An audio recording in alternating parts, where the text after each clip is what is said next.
This is the Fantasy Ladder Podcast, episode 34. I'm your host, Steve, at Fantasy Ladder. This podcast is brought to you by the IDP Guys Network. So, welcome back once again, my fantasy football friends and family. Let's climb the ladder of fantasy football together. So we are now officially at halfway through the NFL season. It is just flying by, but it has been very exciting up to this point. But we are going to continue with our matchups previews here with a special guest, of course. I am in my unusual non football.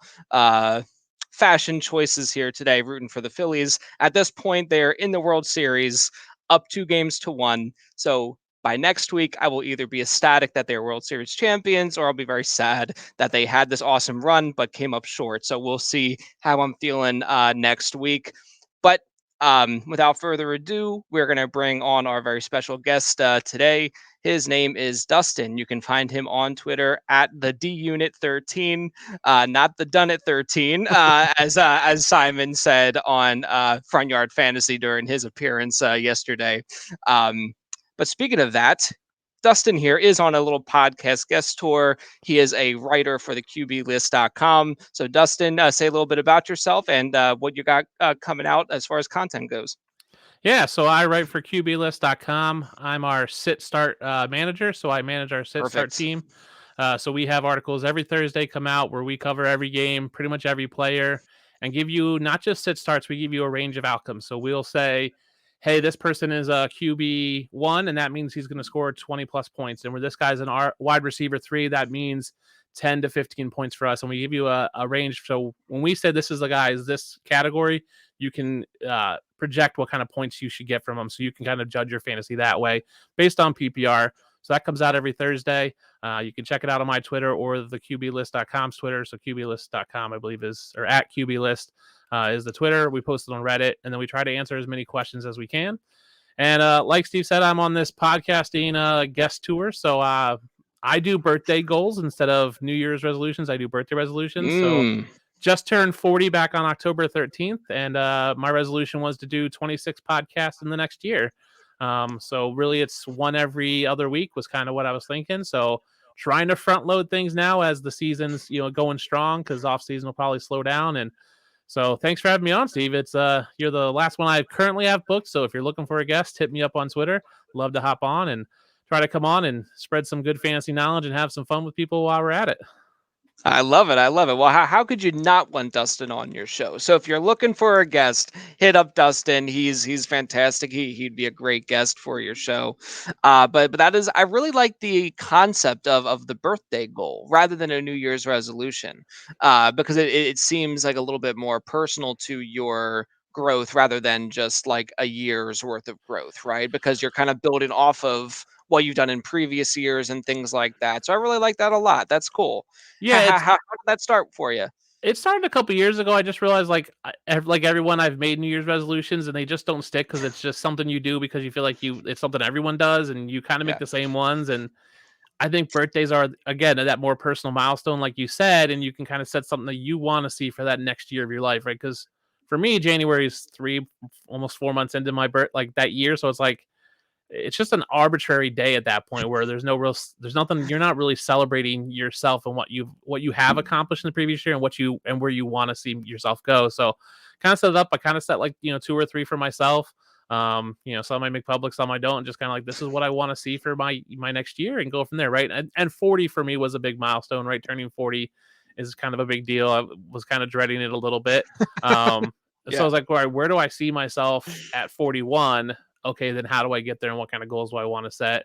Make sure they're attainable and all those sort of things. But it was just something I started maybe 5, 6 years ago, just kind of when you think about your life and where you want to be, you get asked in interviews all the time, where do you see yourself in 5 years? Yeah. Well, where do I see myself in a year and how do I get there and what do I want to be and what's my goal? So I thought 26 was reasonable, one every other week. I thought was obtainable. And so like you said, I was on Front Yard Fantasy yesterday and I actually did another one on Sunday night right after the Bills game. So did 3 this week, kind of again front loading. Off season will slow down, then kind of ramp up the beginning of next season to finish out strong. So I'm making good pace. So I think I'm doing fun. And it's been a lot of fun to connect with some other people in the community like yourself. Yeah.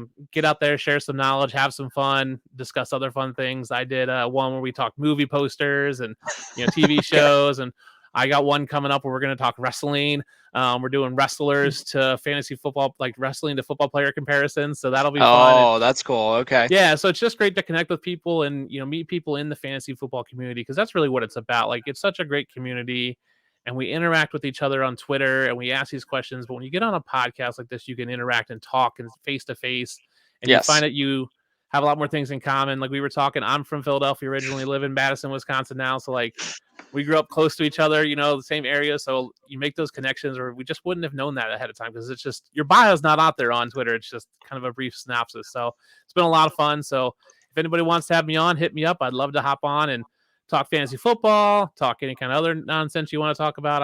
I'm game for all that. No, but I think that there's definitely a lot of truth to what you said, and for me, it just makes like the Twitter interactions all the more meaningful when you actually Yes. sit down and talk to people face to face. And it's not just like a logo or an avatar or a person's Yep. face. It's like it just gives the interaction a lot more depth, a lot more meaning, and all the more worthwhile as far as I'm concerned. So that's awesome. We definitely are on the same page as far as that goes. That's And awesome. And I'll Yeah. say, anybody out there that wants to get on podcast and doesn't know where to start, all I did was just reach out to a podcast I like. I was like, hey, if you're looking for a guest, I'd love to come on. And people are like, sure. And I'm like, okay, great. And start that conversation. Like, don't feel that you can't ask or feel that anybody's too big. Like, worst they're going to say is no. Most likely they're going to say it a lot more politely. But you just throw it out there. I've thrown it out on Twitter and I've had people respond. I've reached out to people directly and just said, hey, I love your podcast. Can I get on? And I've been on bigger ones. I've been on one that was just starting out that has like, they have like under 100 followers, but their podcast was lots of fun. And it's just a great way to build a community. So just if you're looking to strive and you want to create content, just start creating it, whether that's writing articles, whether that's podcasts, just reach out to people you like in the community and ask for advice, or ask for, help, or ask for a guest spot on their podcast and see where it goes.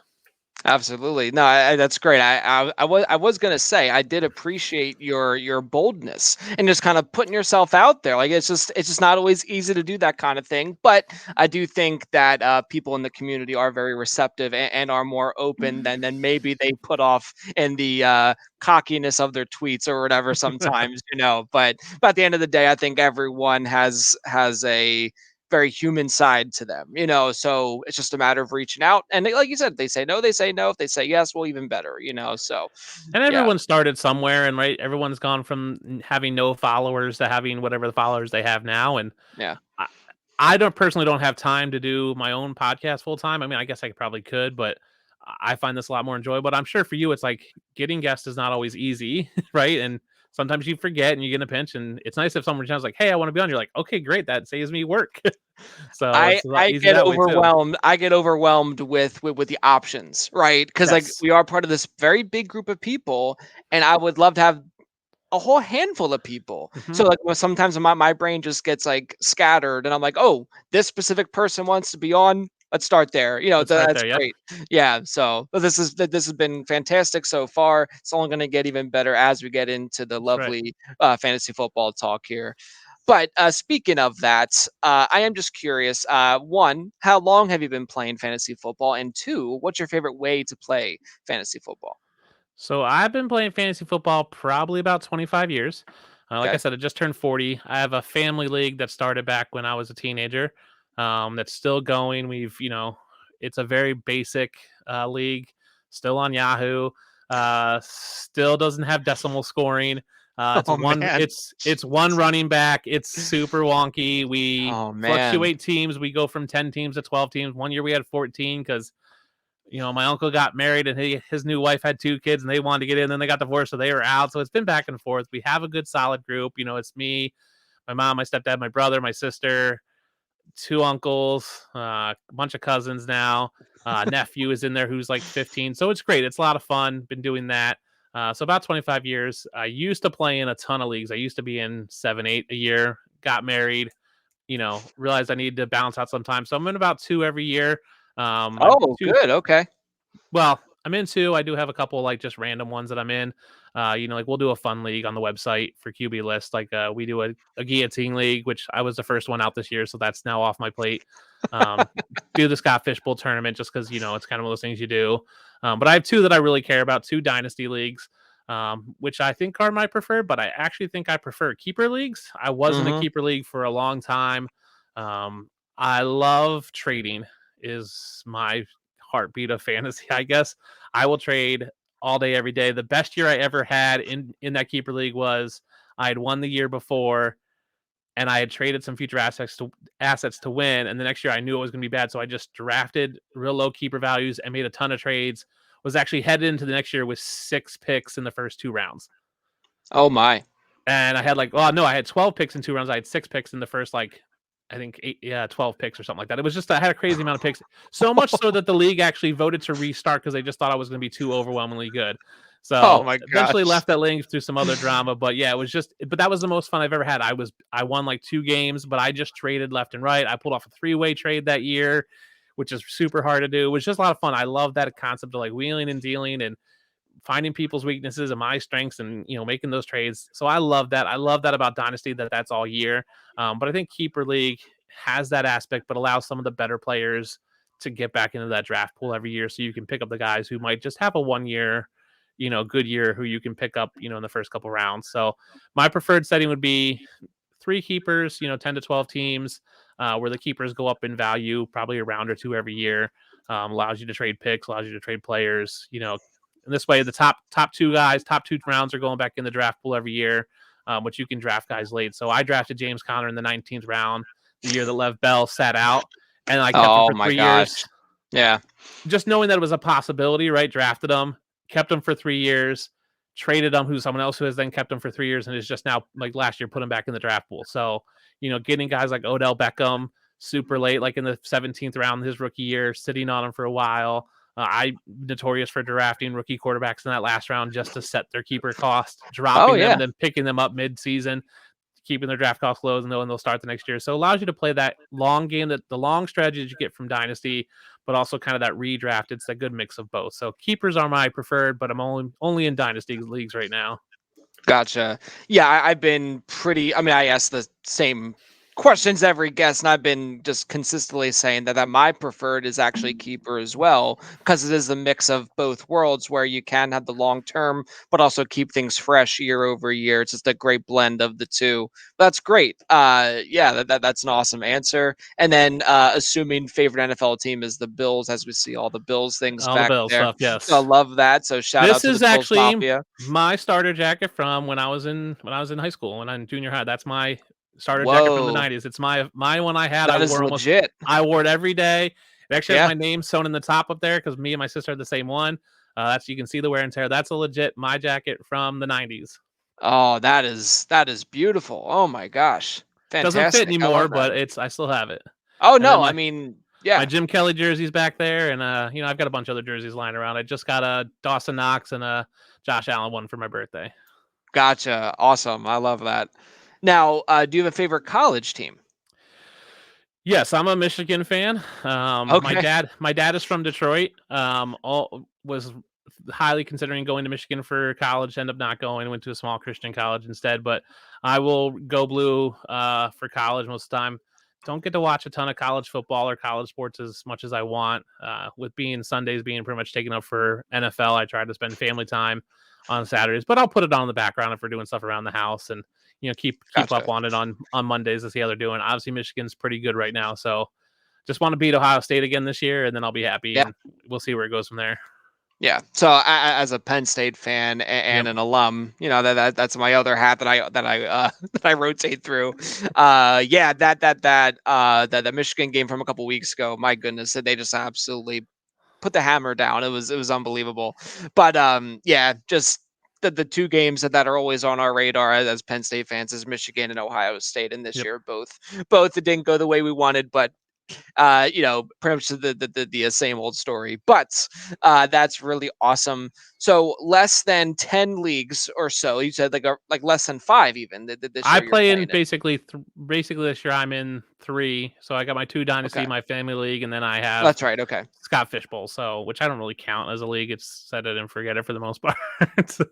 Yeah, Don't do a no, ton. so you don't really have too much like tinkering to go through throughout the week then. So that's actually is really nice. Yeah.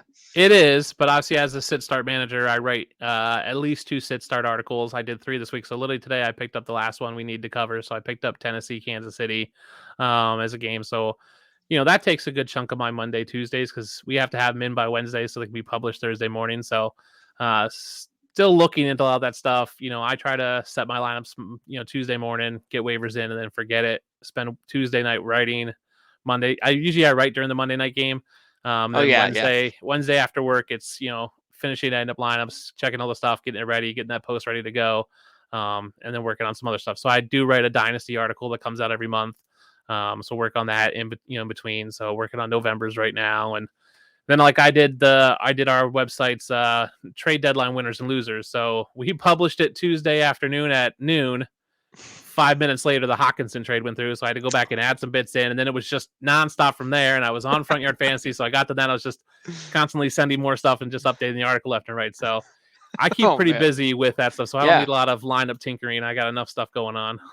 Gotcha, gotcha. No, I think that's a very healthy balance. Like I played more than 20 leagues this year, and they're all and none of them are best ball. So sometimes Sunday mornings can get pretty intense. But I try to just keep like a feel on like where like the real questionable players are, like if they're like Yep. kind of banged up or whatever. But I have them like listed in like a importance priority. You know what Yeah. I mean? Like some just mean a little bit more than others. Like home leagues or prize leagues. But so I will make sure that I get around to checking those. I don't want to ever leave an online a lineup unchecked. But just some just do matter more than others, to be honest. But That's the way I it think is. I Yeah. may need to scale back a little bit because it does get a little bit ridiculous.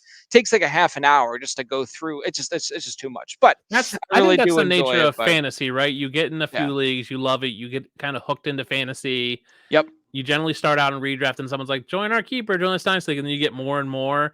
And then you get to the point where it balloons up, where I was in 8 to 10 leagues and I was like, all right, I need to cut back because I'm just spending way too much time. I was spending, an hour doing waivers on Tuesdays and then, Yep. an hour Wednesday morning checking to see who I got, making, more pickups after that. And then, right, setting my lineups and then rechecking the lineup Saturday night, Sunday morning. So I agree with you. I try to get up in the morning, know who my questionable players are, generally just take them out if I'm going to be busy Sunday morning. I have a pretty good Sunday routine, so it's not too bad. So kind of go from there. But yeah, I can't do too many leagues anymore. I think it's just too much for me at this point. Yeah, no, for sure. And that's what, and that is what has ended up happening since joining like the fantasy football community. You meet people, you want to play in leagues with them, and then you meet more people, you want to play leagues with them, and it's like it has just really stockpiled. I may need to I need to try to find a way to escape some of these leagues that I find myself in. But either way, um I think you found a very healthy balance to it all. So that's really good. Something for me to try to strive for. Speaking of birthday goals, so I might have to figure that out. But here we are. We are looking at week 9 of NFL action. We have just a ton of teams on bye, so I'm just going to rattle those off, and then Dustin and I are going to preview the primetime games, and then handle some listener start sick questions. But yeah, so just starting with the teams on bye, we had the Cleveland Browns, Dallas Cowboys, the Denver Broncos, New York Giants, Pittsburgh Steelers, and the San Francisco 49ers. So anytime there's this many teams on bye, it really makes for a lot of very sort of questionable start sit options across the scope of the league. You may have to start some players who you would never normally start on a typical week. So definitely diminishes the options and makes it all the more scarce. But starting things off on Thursday Night Football, we got the Philadelphia Eagles at the Houston Texans. It's just Philadelphia against Houston all week long for me. But yeah, so we got the Eagles at the Texans. Texans will not have Nico Collins.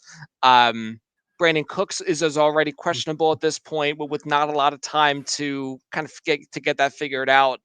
I don't know. I mean, this seems like even if you have Damian Pierce, you basically have to start him, although it may be kind of ugly. Um, what are your thoughts on the Texans here? Are you really starting anyone outside of Pierce? Even Pierce, I'm hesitant to start. I would start Brevin Jordan, the tight ends. They're going to need someone to soak up targets. Philly is 18th, giving up the 18th most points to tight end. So someone with no Nico Collins, possibly no Brandon Cooks. Someone needs to catch passes there. He doesn't have, Darius Slay in the other corners covering him. He's going to get a linebacker, so should see some decent coverage. So I'm okay starting him. Pierce, you're probably in a good spot with him where you probably either got him late in drafts or off waivers, and you probably have other running backs that you could start. So if you have that option to bench him, I might be looking at it because Philly does have a good defense. The run defense isn't great, but he's possibly a sit for me. I think he's a low end RB2 this week. Okay, gotcha. What do you think about Rex Burkhead this week? Like, do you think he could take a bunch of targets in this game, or is he just like a non-factor in this one for you? I do, and that's partially also why I might bench Damian Pierce because the Texans are probably going to be playing from behind. So they're going to have to pass. And yes, Pierce has been involved, but Rex Burkhead is the main passing weapon. So if they're full on passing going into the third quarter, coming out of half, Right. Damian Pierce could see a lot less volume. Yeah, and I do think it is a very likely scenario, just with how the Eagles' offense has played up to this point, especially last week against the Steelers. They got a big lead and they just kept like putting their foot on the gas and stuff. So they really didn't let up. But I am curious, like how this is going to go on the Eagles side of the ball. I'm tempted to say start all your Eagles, but I mean, they may come out pretty hot in the first half, and then they might just kind of run the ball a lot in the second half. But obviously, I'd be starting Jalen Hurts, AJ Brown, Devonta Smith, Dallas Goddard, Miles Sanders. Now in the third, fourth quarter, if they have this big lead, I mean, it might just be like the Boston Scott show. It might be like the Kenneth Gainwell show. I'm not so sure. Thoughts on the Eagles here? I mean, I've been a Miles Sanders truther all off season. You have to fire him up this week. They're Absolutely. giving up the most points to running backs right now. He's a huge start. I might sit Dallas Goddard. They're giving up the Okay. 11th fewest points to tight ends. Okay. And if they get up, there's no need to pass to him. Like they could, right? They're going to bomb it out to AJ Brown and Devonta Smith.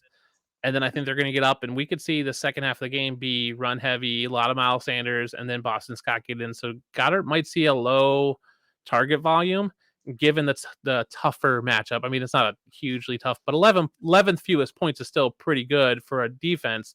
The rest of their defense is just trash, and they can't score points. So Eagles should be up early and then have to run the ball more. So I'm starting Sanders. I do think he's going to get phased out as they have a huge lead going into the third and fourth quarter. But I like Sanders a lot this week, and I've loved him all season. I planted my flag on him on the show I did on Sunday night as rest of the season. I think he's a solid RB1 rest of the season for fantasy. I love that. Yeah, so it's interesting with Goddard. You hope he gets his production in that first half, because it might his services just may not be needed in the second half on the short week and everything else. So that'll be a very interesting game for sure. Yeah, with tight ends, I'm looking for someone who's the number 2 target on a team, and he's not. He's the 3. Yep. So I think if you could pivot to someone who's going to be the 1 or 2, right? That's why I like Brevin Jordan. He's clearly the 1, if not the 2 on that team. If Brandon Cooks plays, he's the second option. That's why I like guys like Evan Ingram in Jacksonville. He's the number 2 target on that team. So you can find value there where if you hope Goddard gets it early, but if he doesn't, there's probably no need for him later, and he's not going to be that involved early. But you're hoping he gets a touchdown in 4 receptions. Gotcha. No, I really love that thought process. Moving on to Sunday Night Football. Maybe several months ago, this may have been more of a exciting matchup with the Tennessee Titans at the Kansas City Chiefs. The Chiefs side of the ball, you're still very happy about that, but the Titans, outside of Derrick Henry, I'm just not sure if there's really any fantasy football viable options in this matchup. Been very disappointed with what um, Robert Woods has has played like, especially with Treylon Burks out, a very bizarre game on Sunday with Willis, the rookie, getting the start, but only passing for 55 yards and with an interception. So just a total nightmare of a game. But it was just the Derrick Henry show. So outside of him, I'm not sure what to do with guys in this offense. Yeah, I mean, so Tannehill had an ankle injury and an illness, theoretically over the illness. So I put in my sit start article this week. I said Tannehill should be over the illness. Malik Willis got the start, and he made me ill watching him. Um, and Yeah. everybody just laughed on the website about that. I'm not saying I would start Malik Willis, but there are some things that make it look good. They are giving up the third most points to quarterbacks and the fifth most points to running backs. So Willis does have that rushing upside. So it's theoretically good matchups. I'm still sitting him, but if you needed a dart throw, maybe in like a DFS lineup, he's not a bad dart throw. He's probably going to be super cheap. Um, Derrick Henry does have I believe it's an injury. I think it's an ankle or something, some sort of lower body injury. So maybe take a dart throw on Dontel Hilliard. And I agree. Robert Woods is not great. He's going to get L'Jarius Sneed probably most of the time. Now, Sneed does cover the slot. Woods does line up like 30-40% in the slot. So Nick Westbrook-Akine, still going to see probably Darius Slayer. Like, he's not going to see Darius Slayer and those guys. He's going to see probably weak coverage, but he could be something. But that volume of passing has to go above 10, which is what it was last week.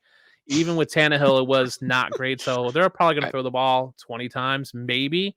So you're hoping maybe he gets in. So maybe if you're desperate, or playing DFS, they might be good cheap dart throws. But other than that, I mean, you got to monitor Derrick Henry. If Henry's out, I'm definitely probably going to roll out Hilliard as a flex in regular leagues, definitely in DFS, because again, it's a great fifth most points to running backs. He had a great week last week. Henry had 200 and some yards. Hilliard had 8 carries for like 80 yards. He was averaging 10 yards a carry. Looked Okay. really good in relief. So he might be someone to monitor if Henry's out, and he's probably still on your waivers at this point. He's probably still out there for free. Yep. And had the 2 touchdown catches in week 1. So Yep. that's part of his game, That's not part of always his game. utilized in that way. But against the Chiefs, I mean, we're talking about like Rex Burkhead being interesting against the Eagles. That could be Hilliard against the Chiefs, absolutely. So I Right. love that there. And if Henry starts and he's not 100%, they may roll Hilliard out there 12 times. Now, Henry got 32 carries last week. That's Yeah. a crazy number. The record is 45, by the way. I looked it up last week watching the game. Had he gotten Hilliards, he probably Oh would have come my. close to the record. Yeah. Which it happened back in like the 60s. Like, it was not anytime recently. Yeah. But so if they they're never going to have the lead most likely. But if they're close, they may roll Hilliard out there more, especially early, to kind of save Henry for end of the game. So Hilliard could get 10 plus carries. And if he's efficient on them, he's not going to be 10 yards per carry, but he could be 5-6 yards a carry. That's going to be decent yardage. And right, he can catch passes, so that's available to him. It's just to see if it's Willis and he throws more than 10 times, maybe it's decent. And that's why I think Willis might be a decent DFS throw with his rushing upside. And if he can pass for 20 times, I think he'll be all right. Yeah, it's very interesting because I think a lot of people are definitely going to pivot away from Willis because of the poor performance of last week. So it's definitely a very interesting strategy in that DFS realm for sure. I mean, if you just look at the matchup, you go third against quarterbacks, fifth against running backs, a rushing quarterback. Theoretically, that matchup screams start me. But because Willis looked so bad last week, it scares you off. But imagine this was Jalen Hurts going to get them, you would be like, he's the quarterback one. If it was Lamar Jackson, Josh Allen, even Mahomes, if he was going up against his own defense, like that matchup screams start me for any rushing quarterback. Willis has just struggled so much that he's going to scare a lot of people off. But I think he'll have a decent day. I'm going to say, I'll say under 17 points, but I think it'll be above 12. So I'm saying 12 to 17 points for Malik Willis this week.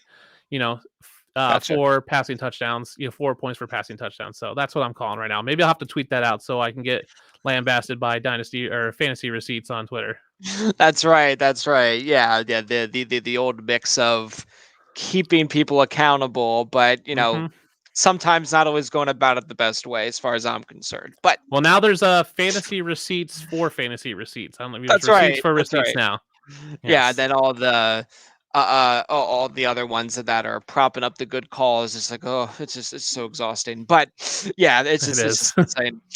But yeah, like the one thing they did that just like I just thought it was in like really odd taste was they were kind of they trashed someone's take about Kenneth Walker the day Rashad Penny broke his leg. Yes. Like, obviously now that whole thought process is gonna be different because the Seattle offense is actually decent, and Walker has and now he has nothing but opportunity. So that one to me was, like, a little bit cheap, but it's just like, I don't know. I really don't tweet out a lot of takes in general, so you're not gonna see me, like, on there. I try to I keep it on, like, my content, but yeah. I don't either, but I had my article got, mentioned in another article, and they actually followed me last weekend. So I was like, I guess I've made it as a fantasy analyst. Now they're following me and Yeah. actually keep me track. I Yep. don't understand where receipts became only bad takes. Like, why can't we have good receipts? Like, why can't we like do both? Not bash people for their bad takes, but like, hey, here's a bad take and a bad process, right? Right. But here's also a good take with good process. So I did a podcast with a guy, and he had done 25 what he called Dynasty Diamonds, and he actually asked me to come on and give him 3 that he got wrong and 3 that he got right. And it Mm. was great because I was like, "Hey, you got this wrong," and I went through. And I was like, "I listened to, and here's the step in your process where I think you got it wrong, right?" And helped him, I guess, learn on some level to make his process better. And that's where I think we need to be as a fantasy community when it comes to accountability. It's not just going, "Oh, you were wrong. Don't listen to this guy because he was wrong." It's, "Hey, you were wrong, and here's maybe where you got it wrong. Here's maybe where you misstepped in your process, or here's something you can add to your process to be better." But also, "Hey, here's a take that you got right, and this is why you got it right. And this is where, hey, you maybe fantasy fans, you should listen to this guy because he got this one take right. We're not going to be 100% right. We're going to get things wrong." Right. I think we need to have that balance of both. I do like some accountability where we say, hey, this guy's gotten the past 10 takes wrong, because he just fires out hot takes left and right. Yeah. And I'll never really bash anybody if they at least show me their process, right? It may be bad process, but I still want to see it. I hate it when people just throw out a take and there's no process, because if you can at least show me your logic, I can at least either follow it or refute that. When you just go, this guy's gonna blow up, and you don't tell me why, I can't get behind it because I have no clue why. So that's always Right. been my thing. Like, if whatever I say, I want to at least back that up with some sort of process, and at least people go, okay, yeah, I like that process, or I don't, and they can then they make their judgment from there. And they can go, okay, I don't like this process, but I like this process better, and then apply it to that player. So we got on this tangent of accountability. I think it's great, but I think it also has just gone too far. Now we got these trolls who are just bashing guys. So what Josh Larkey, I think, had a big brouhaha. Props Mhm. for Josh for handling that really well. I think, what he got bashed for, like, right, Josh is kind of that corny, like, that's his shtick, right? Like, he's this Yeah. over exaggerated, movement guy, and he knows that, and he plays it up now. But that's his thing. Like, but he's still giving you good process. He's just doing it in a kind of goofy, corny way, but he's still giving you Right. good content, like good process. If you were to just listen and not watch, you would hear good process. But I think people get lost in his over exaggerations, and they go, well, he's a goofball who you can't take him seriously. It's like, no, he actually is giving you. So Josh, if you're watching this, props to you for the way you've handled it. I like your take, so keep it going, man. That's funny. The one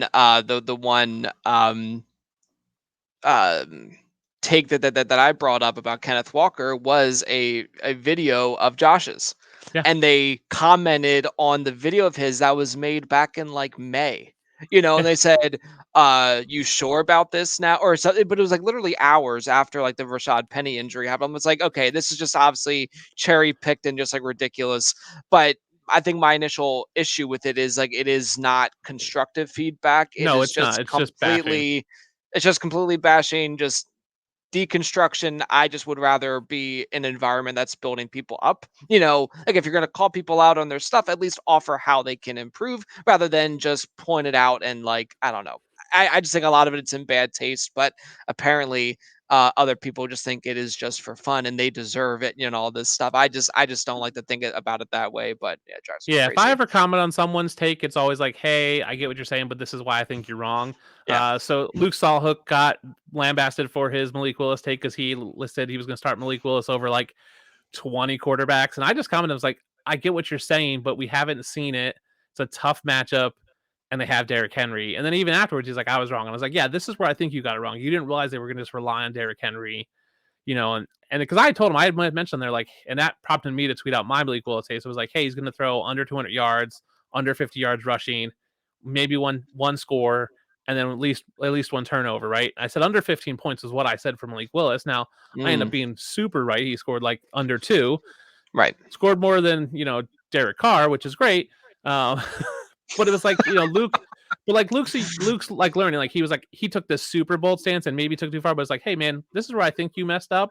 And Right. I'm trying to be constructive. Like, hey, this is where I think you should have looked. And he admitted, he was like, yeah, I didn't realize they'd run on Derek and Henry so much. And had I looked at previous games, I would have done this. So Luke learned from that. And I think Yeah. that's where we all need to grow and learn. Like, hey, I got this wrong. What did I miss? What can I learn? Because we do have people who just look at stats. We have people who just watch game film. I think it's this combination of all these things, using the analytics, using all these advanced metrics. So we all just have to continue to learn and grow and be better, right? We're never going to be 100%, but I think as long as you have good process, I think you're on the right track. Absolutely. Yeah.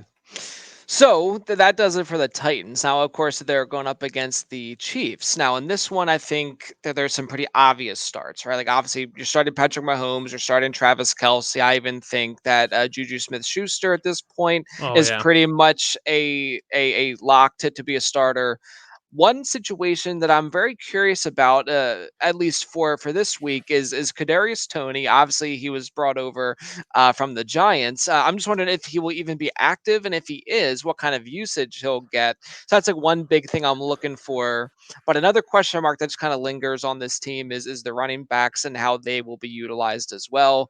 I think Clyde Edwards-Helaire is potentially a flex play against the Titans. I'm not sure about Pacheco at this Checo. point. You have any feeling on the running back group there? So doing this write up today, I looked into it heavily. I agree with you. I'm sitting CEH, but if I had to pick one, he's the one I'm starting. They Clyde Edwards-Helaire, Isaiah Pacheco, and Jared McKinnon all have very specific roles, and so they're used in different situations. But it does Yeah. seem like CEH is the main guy to start. Yes, Pacheco was named the starter and technically had more carries, but only one more carry and only like four more snaps than CEH. It seems like CEH is the main guy getting the goal line work, and then when they're up, they switch to Pacheco. When they're down, they switch to McKinnon. Yeah. So I think they'll be up. So Pacheco maybe has that volume, but he wasn't super great last week. And because they're both getting, I think I looked up. I think there's only 3 games in which any of them had like a ton of snaps. It's just not. There's just no volume there for any of them because all 3 of them have very specific roles. It's not like one guy comes in and spells the other. It's we're going to use this guy in this situation, this guy in this situation, and it's just super independent. So because there's 3 of them, they just kind of vulture each other for opportunities. So I'm sitting them. Now Tennessee's giving up the 10th fewest points to running backs. So not a great matchup in general, even if there was like a bell cow or a heavy split there. So I'm benching CEH, but I think he could be a flex play, which for me, when on our website, flex plays anywhere from 6 to 10 points. So in PPR league. Yeah. So I think he's going to get 7, 8 points. Like maybe he gets a touchdown, he gets 11, 12. But I'm not super confident in him. I agree with you. Juju is a huge must start for me this week. He scored in the past 2 games. They're coming off the bye, so they're going to game plan for it. They're giving up the 6th most points to wide receivers, so really great for Juju. I do think Toney gets mixed in a little bit. Don't know how much though, and I think he's healthy now all of a sudden because he got traded, but Yeah. they did get the bye week. He's taking that Mecole Hardman role, and Mecole Hardman was seeing 60% of the snaps, so they're probably going to split. So 30% of the snaps for each is not great. Yeah. I am just very. I've been intrigued by Toney. I mean, since he was at Florida, just a very unique, like shifty kind of a player, and I mean, I think this is a much better like situation for him with Mahomes, obviously. So I Obviously, am just very, very intrigued to see what can happen there with Mahomes throwing him the ball. So we'll have to see if we can see some of that this week, or if we'll have to wait another week. yeah, I don't think Uh, you mo- can start him. I think he's still going to be right. It's Kelsey's the right, number 1 option, Juju's number 2. MVS is probably 3. Then it's like Toney, Mecole Hardman are battling for a 4th. Maybe they get into 3rd in a couple weeks. So again, right. not high on that list of priorities for passing options. So It's a wait and see. I mean, I agree with you. It's a huge, better opportunity for him getting away from the Giants. So we'll see what happens. Definitely. Then going on to Monday Night Football, we have the Baltimore Ravens at the New Orleans Saints. On the Ravens side of the ball, basically as long as Mark Andrews is active, I think you have to put him in your lineup, even though I think Isaiah Likely is a very intriguing option.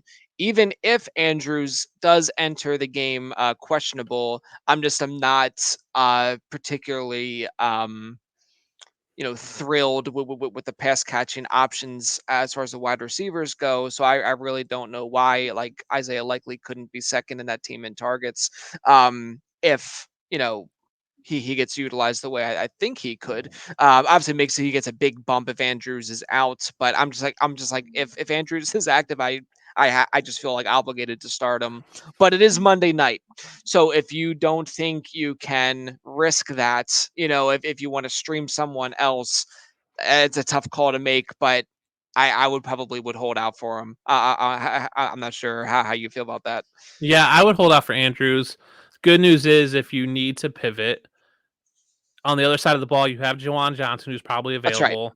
Yep. Taysom Hill, maybe. And then you still have Adam Troutman, which isn't a great option. And then I likely could be available as well. So you have some options. You may be able to still get one of the running. Well, you probably wouldn't be able to get a running back in that spot because he's probably in your tight end spot unless you're flexing him. So you have Jawan Johnson, you have Tyreek Hill, you have Adam Troutman, and likely who you could slot in there if Andrews doesn't go. If Andrews can't go, I'm not a huge fan of likely. To be honest with you, Okay. they're giving up the third fewest points to the tight end. Okay. Really good against tight ends. I think Devin Duvernay is a must start this week. No Okay. Bateman, Oh, possibly sure. no Yep. possibly no Andrews. Even if Andrews plays like he's the main guy there, he's electric with the ball. He's fast. He's just that difference maker. They've been really good about getting in the ball on jet sweeps and those short screens. So I like him this week a lot. Giving up eighth most points to the wide receiver. So real good matchup for Duvernay. So I like that. So if no Andrews, I think likely you might just have to start him because you don't have another option because it is Monday night. I would start likely probably over Jawan Johnson, not over Taysom Hill, and definitely over Adam Troutman, who's rarely playing. So if I had Andrews and I had to pivot, it would go Taysom, likely Jawan Johnson, then Adam Troutman, a distant fourth. I gotcha. Yeah, I like that thought process for sure. Yeah, of course. Stinking Bateman is out again. It's horrible. You just hope he comes back again. You can see his potential. Be what's the word? Uh, Realized, but Yeah. it's like, man, it's just been tough. I mean, he's flashed, but he just hasn't gotten the volume. Has done well with the little bit of volume he's gotten when he's healthy, but that just hasn't been often this year. Yes. It's a tough scene. Now on the Saints side of the ball, it's looking like Andy Dalton is going to be starting again, which is, I mean, they are playing decently well with him, but I just would prefer to see uh Jameis out there for like fantasy purposes. But outside of Alvin Kamara and Chris Olave, they are our starter options for me. Um, as Jarvis Landry and Michael Thomas are still questionable to maybe even. I'm not sure if they've Ever been play ruled again? out yet. If they may never not even play again. But yeah, it's been a very frustrating time if you've had them on your roster. But outside of Olave and Kamara, I'm not really sure about any other Saints unless you need to stream like a Jawan Johnson or a Taysom Hill there. Um, any other thoughts on the Saints? I mean, Taysom Hill's a tough one. So Baltimore's 17th most to the running back. They're 16th to the tight end and 8th to quarterback. So depending on what you think Taysom Hill is, it's a fairly decent matchup. I'm happy Andy Dalton's starting this week, and I'll tell you why. It's a week where we have 6 teams on a bye, right? So lots of question marks anyway. Plus, it's the week after the trade deadline. So you got guys like Hawkinson and all these guys on new teams where they're also throwing in extra question marks. We have enough examples of what Andy Dalton is that you know what you're going to get from Andy Dalton and Chris Olave. If it was Jameis Winston, we just don't know what that looks like. And that would just Right. create more question marks. So at least you can go into the game going, okay, I've got Chris Olave, fire him up. I know what he's going to get with Andy Dalton. Baltimore's given up the 4th most points to wide receivers. So you have 6 games of Andy Dalton going, this is what I know Andy Dalton is. If we get Jameis Winston, you go, I think this is what it is. I have a game and a half or 2 games with him. We just don't know. And I don't want more question marks this week. There's already enough with 6 teams out and being after the trade deadline. I don't understand what they're doing with the scheduling, because 1 week we had 2 bye weeks. Now we have 6. And I think they should just have none the week after the trade deadline would be the smartest thing, because there is some unfair advantage. Like, you trade for a guy and now you're on a bye and you get that extra week. I just prefer, like, we have none week 13, but then some week 14, or none week 12 and then some 13. There's some weird off week. Like, just make that the week after the trade deadline, please. Like, don't give us 6 right after the trade deadline. We don't need more question marks in our fantasy lineups. Please, No, NFL schedulers. I think that makes a lot of sense. Yeah. Huh. Interesting. But Yeah, again, what- the schedulers don't look at that. They just go, "Oh, this is what works for us," and they've got their whole algorithm, and fine. But they could make it work. Like, they have complete control. They can make it work. You can just shift some For games sure, around. for sure. So it's just one of those wonky things, right? It's a game that should have been great, right? Baltimore, New Orleans were thought to be good games. It's funny looking at the schedulers because, right, the Eagles have no primetime games this year except for like 2, but it's like Dallas Philly was going to be a primetime game regardless because it's a good matchup. They're really a year behind, so next year Philly's going to get a ton of primetime games because they're really good this year. Yeah. Last year Denver was Denver was good, and they were supposed to be really good with Russell Wilson, so they scheduled them a bunch. So it's like, it's all based on perception, not on reality. So next year it'll catch up. But not a great game Monday night, but I think you can still start Olave for the Saints, and I think you can start Andy Dalton if you're desperate, and definitely if you're in a 2 quarterback league. You know what you're going to get. It's not huge production, but he's going to get you 17 to 25 points. No, for sure. I think with all the teams on bye, I think Dalton definitely is a viable QB2 in those super flex leagues. The one position group I didn't touch on, so I apologize for that, is the Ravens backfield. So Kenyon Drake and Gus Edwards, you just want to like pull your hair out there. I mean, Gus Edwards was very productive with the touches he had, but he didn't. I think he only had 11 carries, and then he got a little bit hurt. He got a little hurt again there. So I believe he's questionable at this time. And then Kenyon Drake actually was pretty good in his relief. I just don't know how confident I would feel starting either one. Do you have any thoughts on the backfield there? Yeah, it's a lot like Kansas City, where they have 3 guys. They have Gus Edwards, they have Kenyon Drake, they have Justice Hill, and they all have very specific roles. And because of that, they never get enough volume and opportunities to really be viable. If I had to pick one, it's Gus Edwards if he's healthy and starting. New Orleans can't stop people from scoring, right? Like, everyone's putting up 30 some points on New Orleans. New Orleans is putting up 30 some points on everyone, it seems. I think that bodes well for Kenyon Drake on some level, because he is mixed in a little more on those jet sweeps and those, bubble screens, very much like Duvernay. They kind of interchange them. Obviously, Duvernay's not in the backfield, but you see Kenyon Drake on these like jet sweeps in motion. So if it's a close game late, I could see him in. I think Gus Edward is the pounding guy if they're trying to establish a run, trying to eat up some game clock, but I'm not sold on either of them. I think they're both flex-worthy plays this week, with maybe some higher upside there if they score a touchdown or 2, right? Gus Edwards could score 2 touchdowns easily. Oh, for sure, yeah. And so could Drake, right? Either of them could just have amazing games, but also could Lamar Jackson. Like, when he could just take off and be the leading rusher for that team, and those 2 guys have nothing, right? So I'm not confident in any of them. It's just not a game one, especially on Monday night. You don't want to go to the game going, I need 15 points and I've got Gus Edwards. You're going, ugh. Yeah. If you're up by 15, you go, okay. You need 5 points. You go, okay, cool. I've got Gus Edwards. He'll probably get it, but just not someone I'm counting on to give you a ton of production. Low floor, low ceiling guys. So it's just a wash because they're just all interchanged in there. Right. Yeah, 100%. And of course, we want J.K. Dobbins back and healthy. At least we I sure do. Yeah, I do for too. Sure. I have my Scott Fishbowl team lost Dobbins. Then last week lost Zeke, Jamar Chase, Lazard, Debo, and I had someone else on a bye. So I'm rolling with Josh Allen and Mac Jones are my starters, and I've got Olave's been carrying me, and I'm 12-4, and I just need one more win to make the playoffs. So there we go. Okay. But I was 12-2 going into last week, and I lost by like 4 points, so it was super close. So hopefully this week I can scoop up that one more win to make the playoffs and just kind of get healthy. Oh, But that's rough. Dobbins coming back would be great. Absolutely. Yes, yes, yes.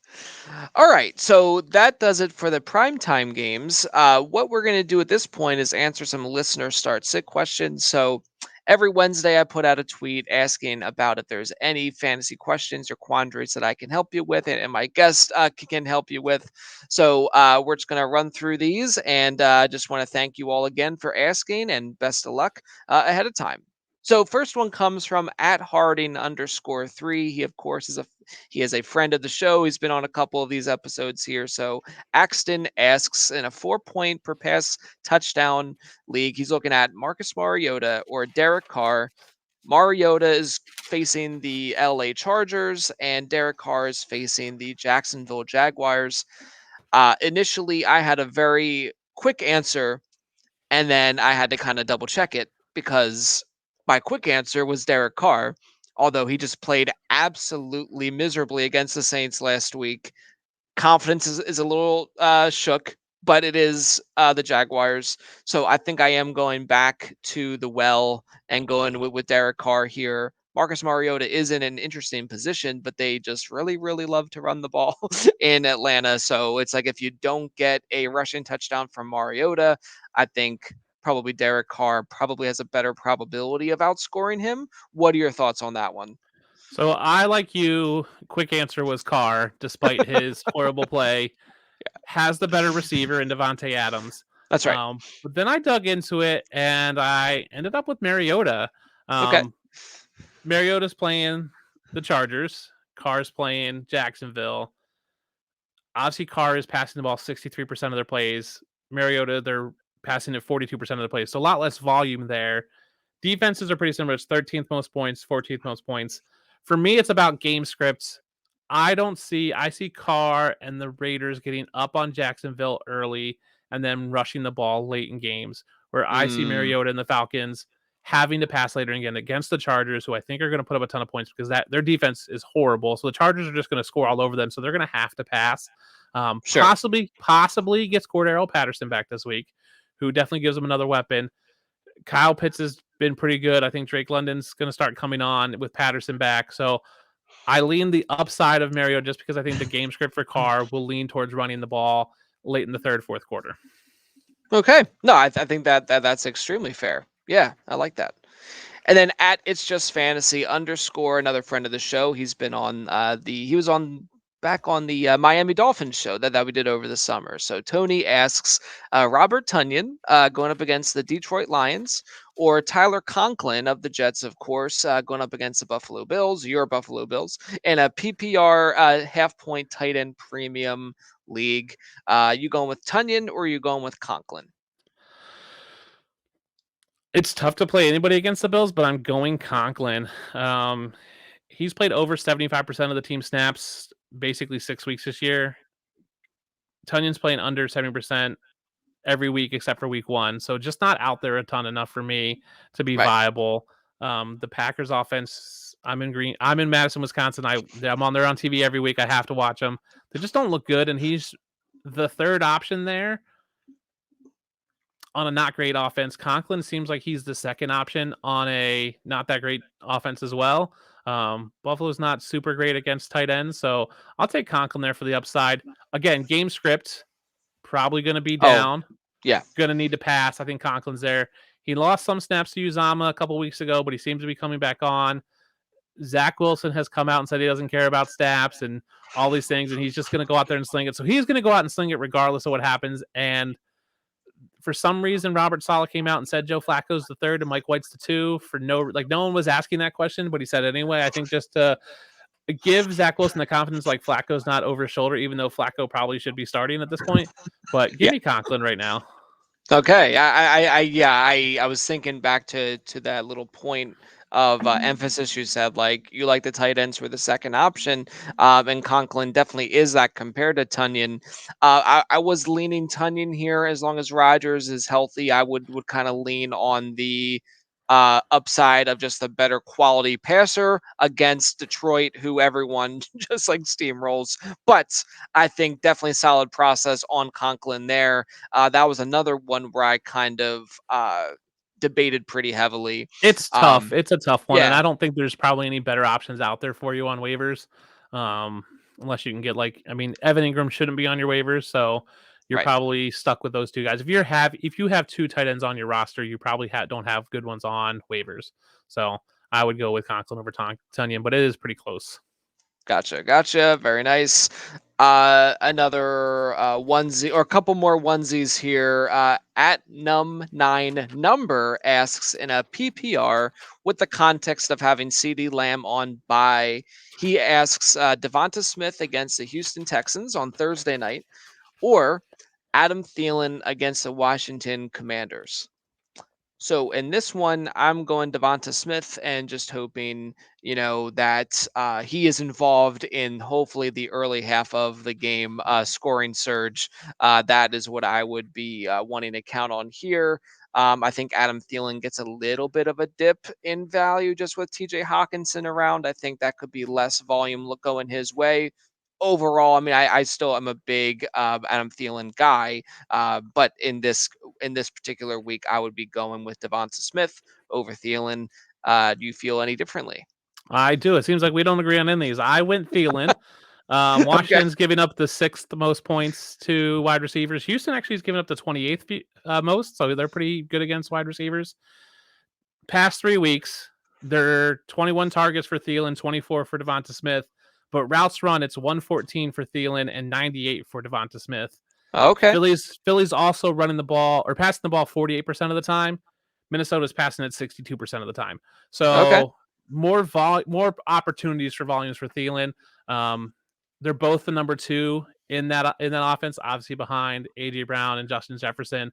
But give me the guy that's running a few more routes, seen a few less targets, but it's not significant. It's 3 targets, but it's almost 20 some routes, just under 20 Yeah. routes, but also passing the ball a lot more. So there's gonna be a lot more opportunity, which is why he has more routes, right? Because they're passing the ball. So just an opportunity for more volume there. So give me Thielen. I do think it is very close. I think they're both solid wide receiver twos, but I'll take Thielen.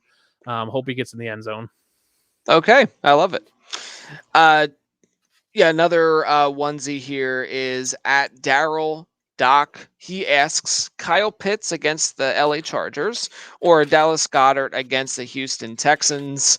I initially answered Dallas Goddard, and then hearing your comments about how that game can flow and Goddard being like the second or the third option, the passing game, I'm now having second thoughts. Although Kyle Pitts has been a bit of a nightmare on the whole here this season. Which way are you leaning on this one? I went Pitts. Um, again, back to my thought that Goddard's the third option. Pitts is really the one in Yeah. that option. Um, Texans are 22nd in points to the tight end, uh, 15th for whoever Pitts is playing, which is at the Chargers, Rams, or I can't read my notes. I circled it, The but Chargers. Yeah. the Chargers. Kyle Pitts should have 3 weeks of scoring. He didn't score 2 weeks ago, but he was stopped like on the goal line. Like looking at those replays, I don't know how they decided he didn't score there against Cincinnati. If they give them a touchdown, no one's worried about Kyle Pitts because that'd be 3 weeks of scoring. Everybody go, Kyle Pitts is what we thought he was. People will be doing their victory laps. Like, we told you, Kyle Pitts. Like, he should have 3 weeks of scoring there. I'm riding that hot hands. I'm taking the one in an offense over the three in an offense. Again, in a game where they're going to be behind, the game script's probably going to have to be passing where Goddard could get, phased out with running the ball later in the game. So I went Pitts.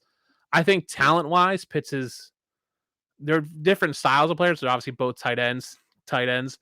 Pitts, I think, Yeah. is just the better talent out there on the field. Oh, for sure. Yeah, definitely. Love that answer.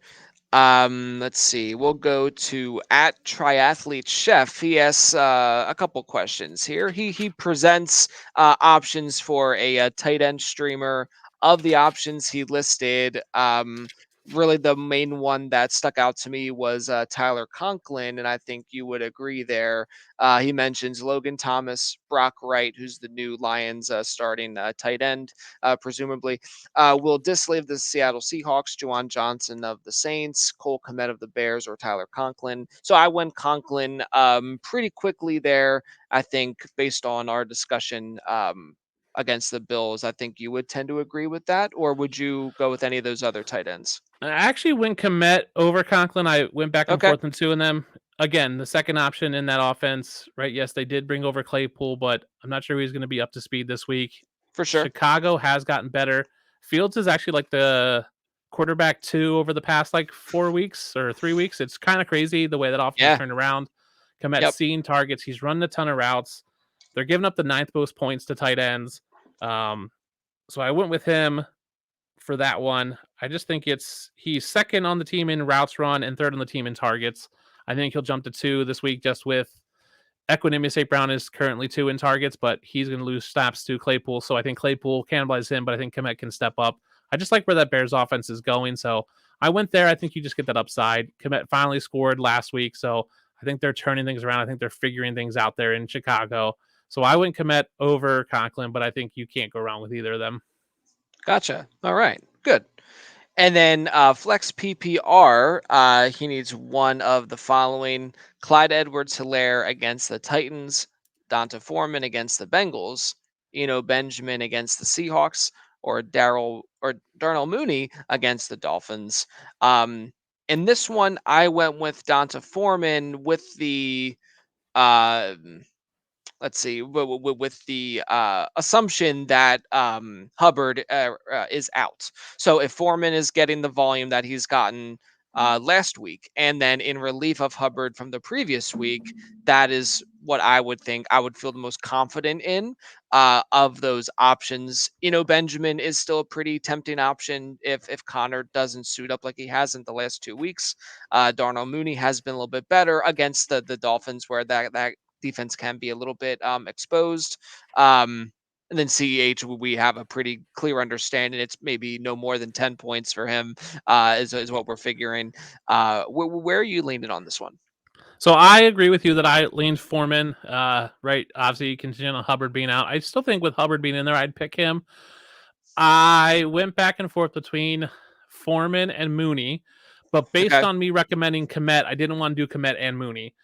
So this is really specific to this team only. Of I didn't want to start both Bears options. gotcha. So if you wanted to go Conklin and Mooney over Komet Foreman, I don't mind that. But I went Foreman because I already recommended Komet basically in that question of he's going to start Komet at his tight end and then he's going to start Foreman in his flex. I do think the volume's there. We've already talked about CEH, how I don't like him. Benjamin's interesting, but hasn't been great.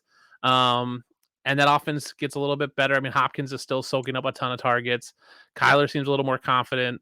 I didn't check the Call of Duty schedule, like if it's double XP weekend or not.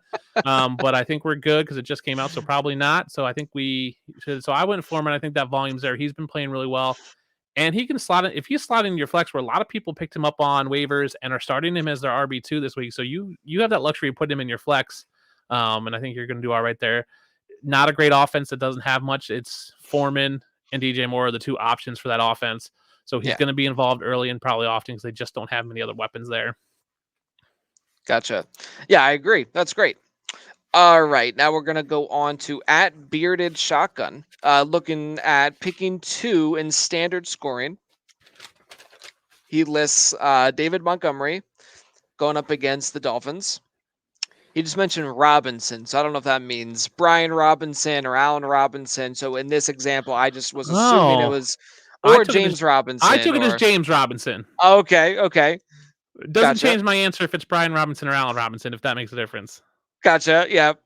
Same here. And then Devin Singletary against the Jets, Tyler Algier against the Chargers, AJ Dillon against the Lions, and Pacheco against the Titans. Where are you leaning on these two for standard scoring?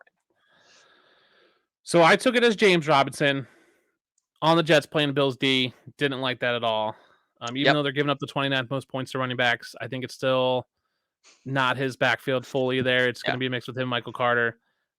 Don't love Dave Montgomery. I think they have to at some point make that switch to Khalil Herbert. He's if you watch the games, he's clearly the better rusher. The coaches Yeah. have to realize that they're changing an offense and they're getting young. I'm really surprised Dave Montgomery didn't get traded. So I think Herbert's just going to eat into Montgomery's work. So I went Algier and Singletary. I might have some Bills buys, but 21st most points to running backs, so not great going against the Jets. But because they'll be up early, I think the Bills will. They'll just run the ball later. They do now have Hines. I don't know. He's not a rusher. He's just a pass catcher. I don't see him getting a lot. So I still see Singletary getting the work early and often. And Yep. then I like Algier. He's getting the Chargers' second most points to running backs. They're running the second most passing plays. So it's just a great matchup for Algier. A little less if Patterson plays. I don't think Patterson does. He came back to practice day. I think they give him another week. Caleb Huntley has played decently, but isn't getting a ton of snaps. So I think it's still Right. Algier's backfield. AJ Dillon has just been a disappointment this year. Can't start him against Detroit. Yep. And Isaiah Pacheco is going against Tennessee, 28th most points to the running back. So not a great matchup. And again, we talked about CH. We talked about this a lot. They're just getting mixed in. So I went Algier and Singletary. Where did you go? That's exactly who I went with as well. We agree again. Yeah, yeah, absolutely. Always tempted to go with Montgomery, but it's just not the same Montgomery that we've known before. I do think it's just a matter of time, like you said, until the backfield belongs to Herbert for sure. But I went with Singletary and Algier as well. And the AJ Dillon thing, it's like of all the weeks, like this would be just such a juicy matchup, like on a normal like kind of a season or like a typical, They're giving but up the third most points to running backs. Detroit is, but it's Aaron Jones' backfield, and Dillon just yep, hasn't looked good. And that offensive line isn't great. That's yeah, probably part of it. So yeah, I just right. can't trust him right now. He hasn't done anything recently. For sure, for sure. All right, this next one comes from at Chimichanga44. He asked to pick two, one for his wide receiver two and a flex spot. He lists Garrett Wilson or against the Bills, as well as Michael Carter against the Bills. Devin Singletary against the Jets in that same matchup. Allen Robinson against the Buccaneers. Josh Palmer against the Falcons, and Robert Woods against the Chiefs. So I was pretty quick to eliminate Robert Woods from that. Allen Robinson, although he's been coming on a little bit more lately the last 2 weeks, I mean, we're still talking 5 catches, 6 and 7 targets, so still not a ton there. I can kind of cross him off. Don't really love him going up against Tampa Bay. Josh Palmer, I think, is very interesting, especially if Mike Williams is still out and Keenan Allen continues to be out just from a pure volume standpoint in what could be a very high scoring affair. Bottom line is I went with Michael Carter and Joshua Palmer. Carter just for maybe some of that pass catching upside if they're behind to the Bills. Where did you go with these two? I definitely went Josh Palmer. He's a must start this week. Yep. Atlanta's given up the most points to wide receivers. Probably no Keenan Allen. Definitely no Mike Williams. I think Palmer and Gerald Everett are smash starts on that offense. The Atlanta defense can't stop anybody. They're going to put up probably 40 plus points on them, and Josh Palmer is probably going to get a ton of that. There's just not a good corner on Atlanta that can shut them down. So he was the smash start. He was the one I picked right away. Like you, I eliminated Robert Woods right away. And then I looked at the two Jets and knew if I was going to take one, it wasn't going to be Michael Carter. So I eliminated him. Okay. Garrett Wilson, I think, is the one overall on that team as far as if they have to give the ball. If they have one play to give the ball to someone, it's definitely Garrett Wilson at this point. Okay. So that eliminated Michael Carter for me. I like Singletary. I think he's going to be good, but I went Allen Robinson instead. Okay. He's had 2 weeks of solid production.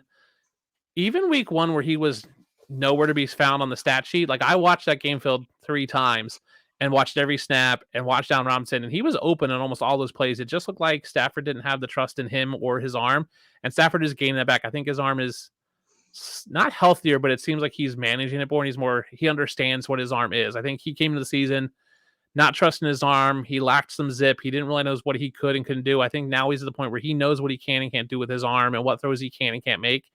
And Kupp and Robinson are adjusting to that, and the game plan is adjusting to that. So he's had 2 solid weeks of production. It's hard to get away from someone who's had 2 good weeks as a wide receiver 3.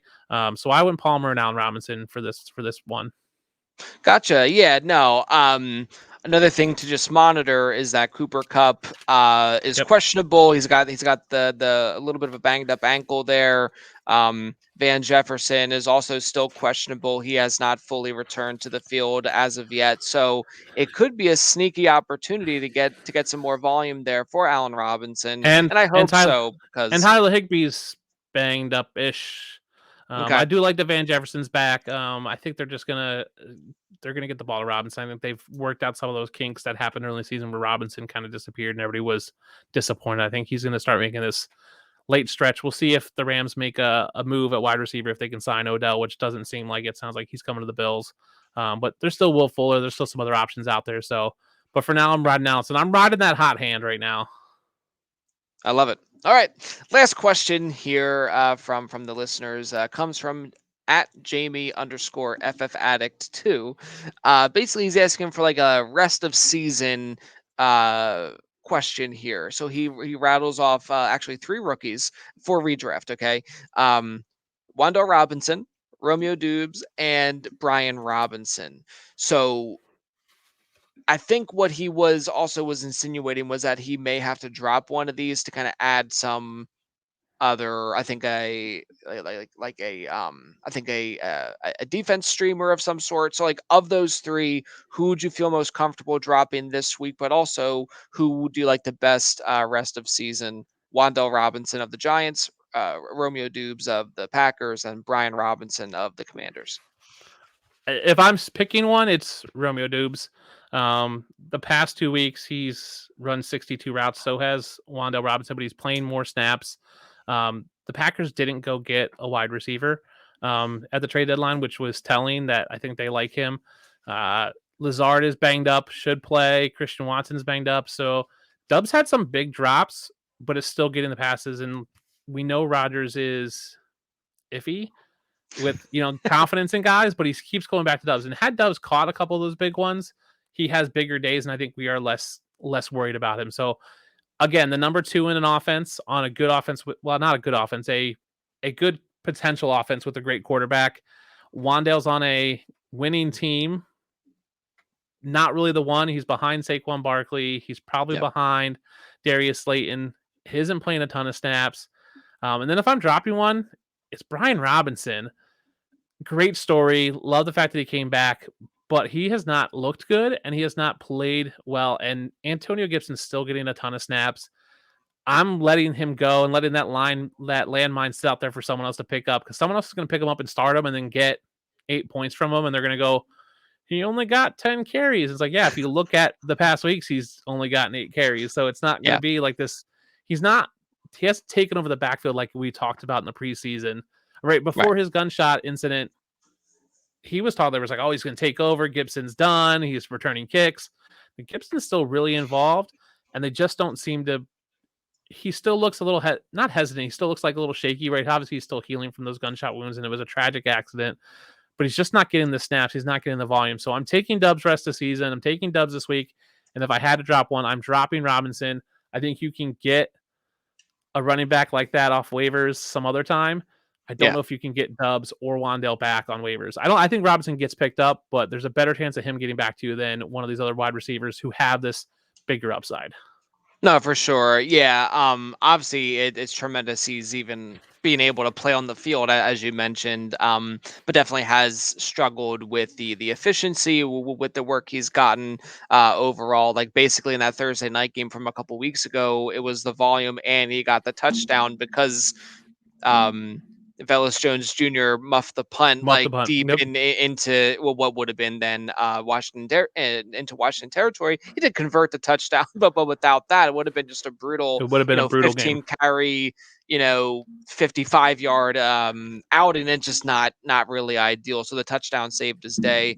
I initially said you could drop Wandale Robinson only because it's the bye week this week, but you'd have to hope you get him back. But I think you're onto something about probably won't be in as much of a there won't be as much of a sense of urgency to be quick to pick up Brian Robinson with the amount of work that Gibson has gotten in the last 2 weeks for sure. So yeah, I think either one of those could be dropped for sure. And I was in agreement with you in that Romeo Dubs is the best of the bunch here rest of season for sure.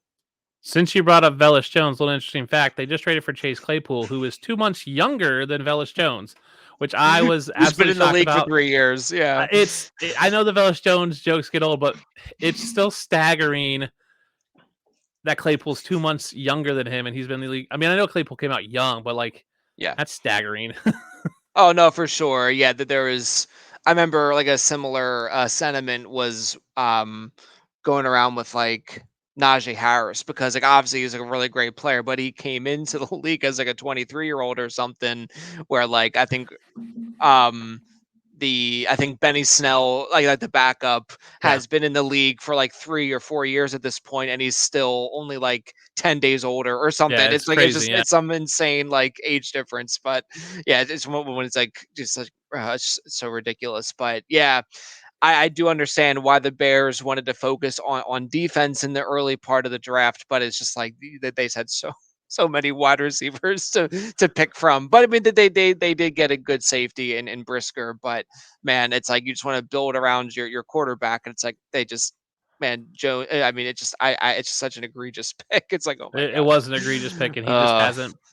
But conversely, like when we going into the season, Velus Jones was an afterthought, but everybody was high on Jalen Tolbert for Dallas and yeah, David Bell, and they're not playing at all. At least Velus Jones is playing. I mean, this Jalen is Tolbert true. Yeah, hasn't this seen is the true. field, and David Bell has barely seen the field. So, Yep. those guys were super hyped, and Velus Jones was like, old jokes. But he has a chance to really come on that team when right he has to compete with Dante Pettis and Byron Pringle and Equanimous St. Brown, right, to be Yeah. that three. I think he's got the chance to be something decent on that team if that team continues to grow and learn this season. Yeah, no, for sure. Well, yeah. So that does it for the listener questions. So again, we thank everyone for asking those. Yeah, Um, great questions. oh, absolutely, yeah. So ultimately, you'll be the ones who'll be pressing submit. But I think Dustin and I both laid out our cases for the people that we did not always see eye to eye on, which is fine. There's just more perspective on it, the better. But Yep. best of luck to you all as you play your matchups this week. And thanks again for asking. So Dustin, we are going to send you away now. Unfortunately, it's so sad, Aw. but I do want to just have you re-mention what your content is, where people can find you, and all that fun stuff. Yeah, you can find me on Twitter at the DUnit13. I try to stay as active as I can. Feel free to drop me a message with your questions. Sit start article for QB list will be out Thursday morning, usually around 9 a.m. Eastern time, give or take. We do also post it on the fantasy football subreddit. So every game, every player, we try to answer questions.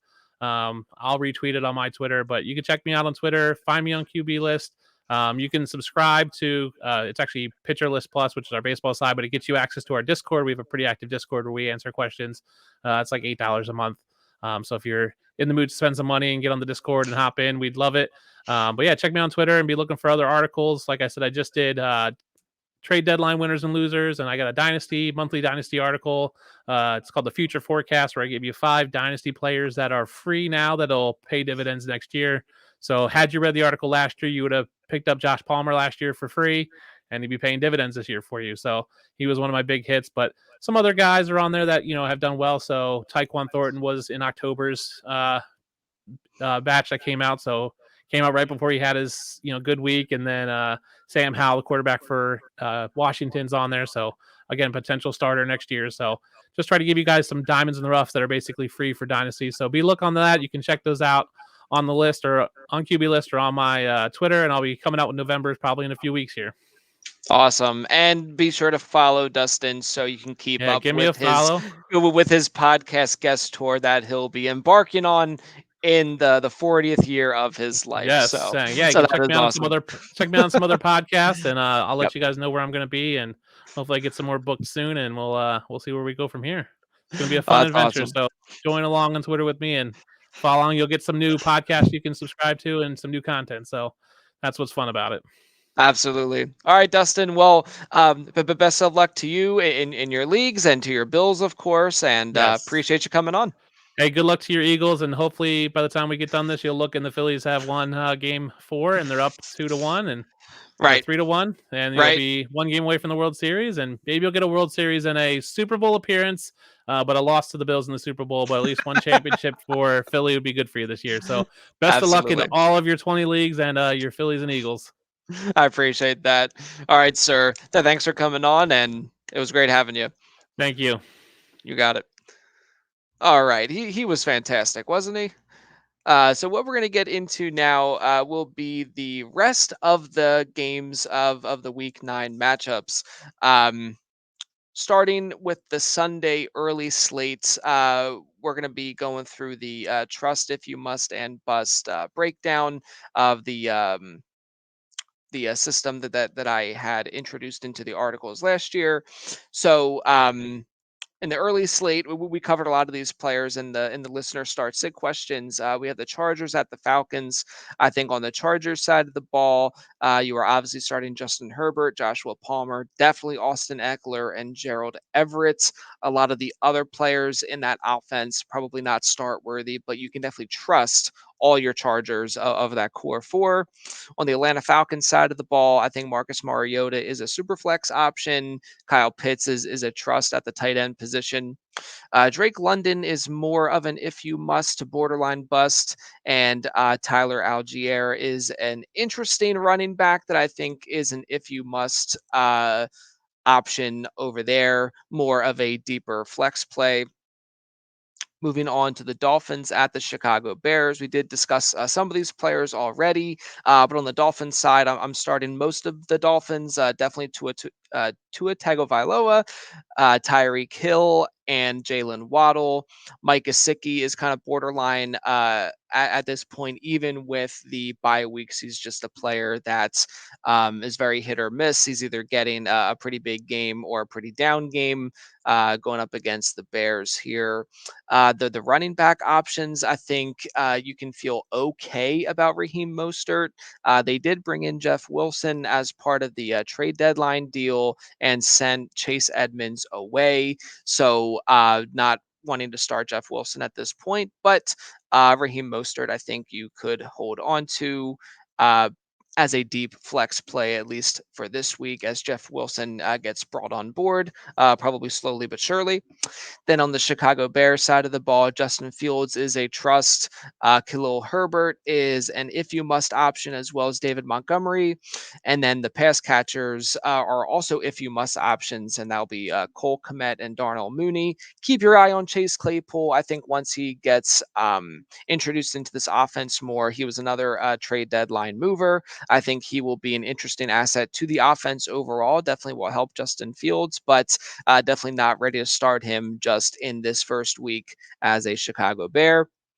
Moving on to the Carolina Panthers at the Cincinnati Bengals. On the Panthers side of the ball, you're starting DJ Moore, you're starting Donta Foreman, especially if Chuba Hubbard is out. I think Philip Walker or PJ Walker is a borderline flex play this week. Or a super flex play, I should say. On the Cincinnati Bengals side of the ball, you're starting all your healthy Bengals. So that's Joe Mixon, Joe Burrow, T. Higgins, Tyler Boyd, and Hayden Hurst. I wouldn't shy away from starting any of those. Green Bay Packers at the Detroit Lions. On the Lions side of the ball, DeAndre Swift is looking like he may be out once again. He is questionable here in the middle of the week, so keep your eye on his availability. If he's active, he's just a player I can't help but not get into my lineup. So he is a starter if he's active.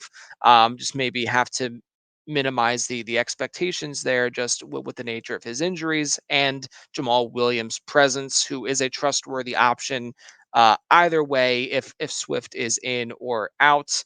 Um, As far as the pass catchers go, Amon-Ra St. Brown obviously is a trust option. Brock Wright, who is the new tight end, the starting tight end, he's a very deep, if you must, option, borderline, even rosterable, just in the deepest of dynasty leagues, and especially like tight end premium. Would he even be considered rosterable at this point? Because TJ Hawkinson is no longer a Detroit Lion. He was traded to the Vikings during the trade deadline. Packers side of the ball, Aaron Rodgers is a super flex play as far as I'm concerned, and Aaron Jones is a trust.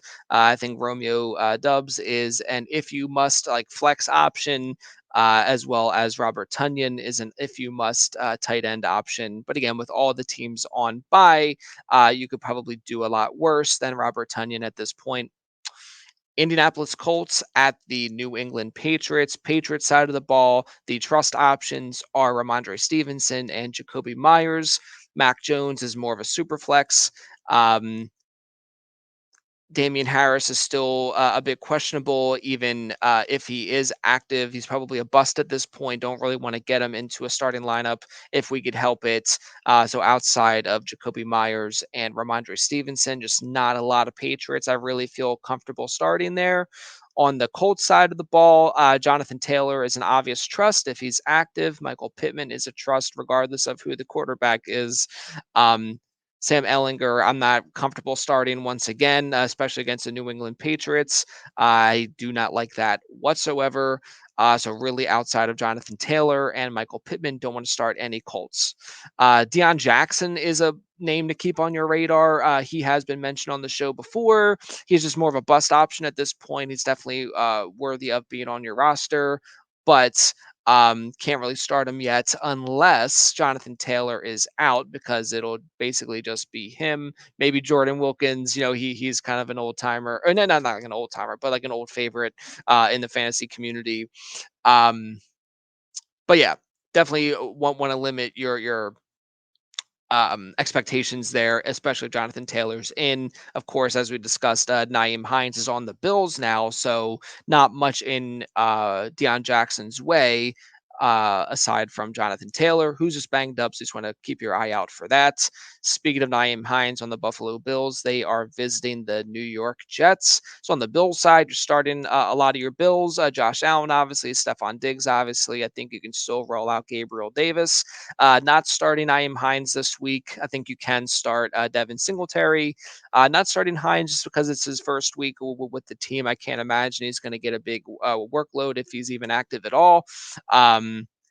Don't necessarily need to throw him out there against the Jets, is what I'm thinking. I think the Bills will just, handily beat the Jets here. Then on the Jets side of the ball, we did mention Tyler Conklin as a tight end play. I think Michael Carter is a flex option, as well as Garrett Wilson. Outside of them, I think you're not going to want to have high expectations for any of these players because it is going up against the Bills. So Zach Wilson is just barely a super flex option. I think he could be a bench though in this one. Minnesota Vikings at the Washington Commanders. You're starting all your Vikings. Kirk Cousins, Justin Jefferson, Adam Thielen, Dalvin Cook for sure. New tight end TJ Hawkinson has a ton of opportunity with Irv Smith Jr. now on IR, but this is with his first week with the team. If you have him, you may not have another choice but to start him just with how many teams are on bye. So that one is just kind of a tricky situation there. Then on the Washington Commanders side of the ball, I actually think that Antonio Gibson is an interesting flex type of a play, but more of an if you must. Taylor Heineke, the quarterback, is a super flex option.